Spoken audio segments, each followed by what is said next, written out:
Counter-Narrative News, bringing you daily news today on Monday, the 13th of March, 2023.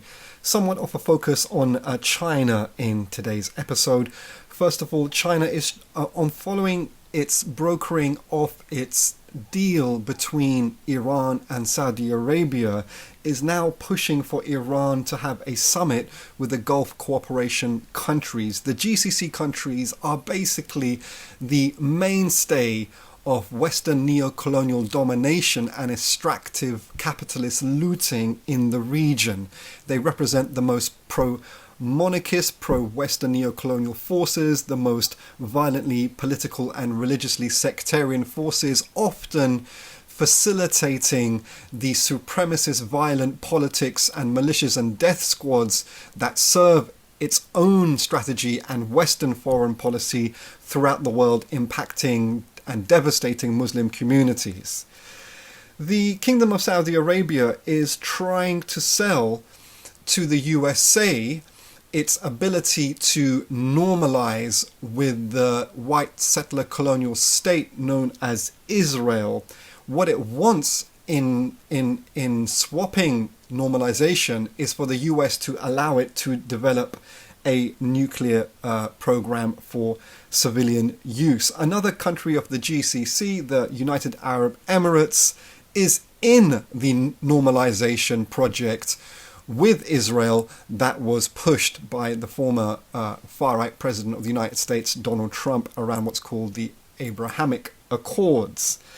And really, in all of this, you can see that Syria, having been devastated for over 10 years of a conflict imposed on it by both Russia and the NATO countries and its allies in the region, not least the Gulf cooperation countries and also Turkey.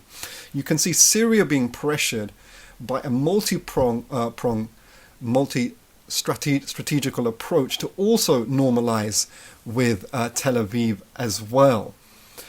And really, any deal that China is brokering anyway before the next US presidential election remains extremely precarious and flimsy, because the deal previously by the Obama administration around the nuclear deal with Iran was just torn up within 6 months of Donald Trump sitting in the White House. So going forward, this also remains precarious as a possible Republican Party victory in the next US election for the presidency. Of course, China is posturing on the diplomatic world stage that despite its utter failure to chart a non-aligned progressive course around the Ukraine conflict, around the two warring parties, really, Russia and Kiev, and behind it Kiev leading NATO countries and strategy, which is using NATO to put Russia into a quagmire, and really helping to manipulate and to limit and contain the Ukrainians' ability to self-determine themselves in resistance to the colonial occupation and annexation project led by Putin. But so China, having failed to do anything around that, then because of its inferiority complex and its increasingly panicked state as the West puts on more pressure in terms of a military strategy towards eventually an open war with Beijing. Beijing's in a panic, trying to show that it can do something diplomatically. So really brokering this deal between Saudi Arabia and Iran is relatively a very cheap diplomatic posture. And now news emerges that Xi Jinping wants to talk to Zelensky in Kiev after a whole year of the conflict in Ukraine, which itself just really badly reflects on Beijing's ability, or frankly its failure to use its diplomatic capacity to do anything constructive around that. Now the news says that Xi is going to meet Zelensky only after he meets Vladimir Putin in Moscow next week. Which again, the Chinese seem to be unable to really extricate themselves out of this very inferior, embarrassing relationship as little brown-skinned juniors to the posture of Putin, the great white nationalist right-wing colonial leader. it's just, one can't help but being somewhat embarrassed for the Chinese and one says that with all that empathy and sympathy, because it's not nice what's happening to China vis-a-vis the impending development of imperialist war against it. Then at the 20th National Party Congress, which is currently just being concluded, Xi Jinping mentions a new security apparatus. 91 times he mentioned security in his speech to the 3,000 delegates at the National People's Congress. He says, security is the bedrock of development, while stability is a prerequisite for prosperity. And he also stresses the need for an improved national security system, an improved social governance system, and which is all strategically here purports to safeguard China's new development pattern with a new security architecture.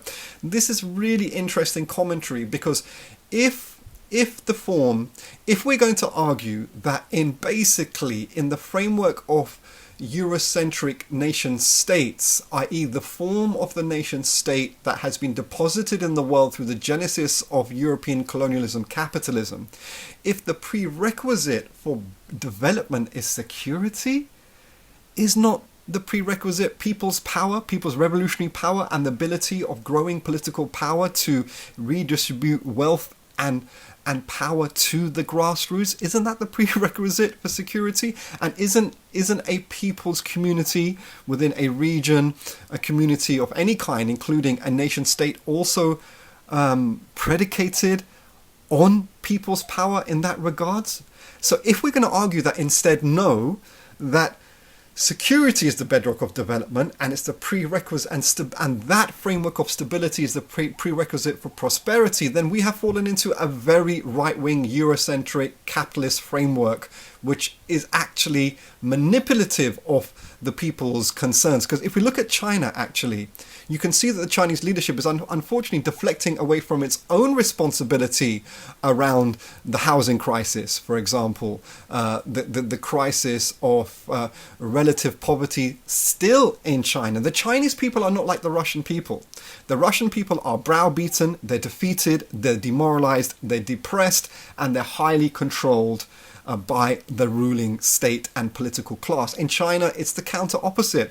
The Chinese people are awake. They're used to on 10% year upon year development. They are politically conscious. They're combative. They're restless.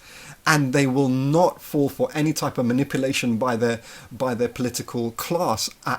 Actually, they resist and they rise up, and they have been rising up increasingly against the muddle-headed zero-COVID policy, which led to uprisings across social classes and communities in China, against the overheated housing bubble situation there, the demographic crisis, etc., etc. The Chinese people aren't going to be distracted and diverted away from how they understand that their political class is responsible for this. So the Chinese leadership are in a real bind and a fix here, because they can't admit that their own billionaire political and ruling class are responsible for this. So they're trying to deflect away and then to commandeer it into this right-wing framework of security and stability. Well, let's see what happens next.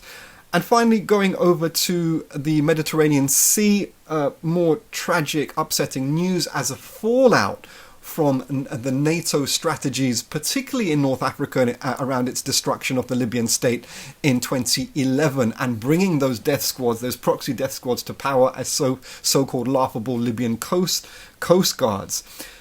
47 are feared dead in a boat accident in the Mediterranean Sea off the coast of Libya. 1,300 have been saved from the sea last Saturday, with another 200 being saved just off the coast of the Italian island of Sicily. So again, really devastating news. These are those who make it over here are our neighbours. There are families who are trying to come here, and they have been demonized and criminalized and been put into this form of the modern Middle Passage by leading NATO countries and their proxies in Libya particularly.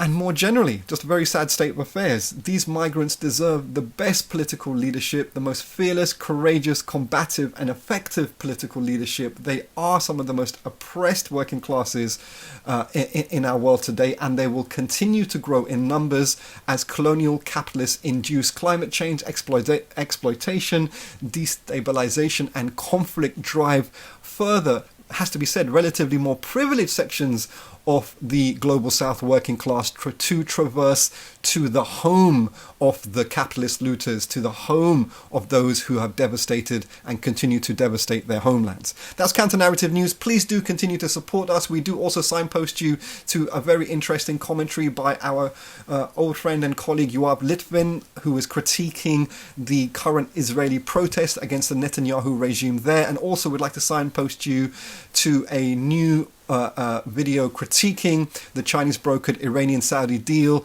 by leading revolutionary intellect from occupied Palestine, that's Adel Samara. Please continue to encourage your friends and your contacts and networks to subscribe to our YouTube channel at Counter Narrative News and follow us at counter_CNN on Twitter. We wish you a fantastic day. Thank you.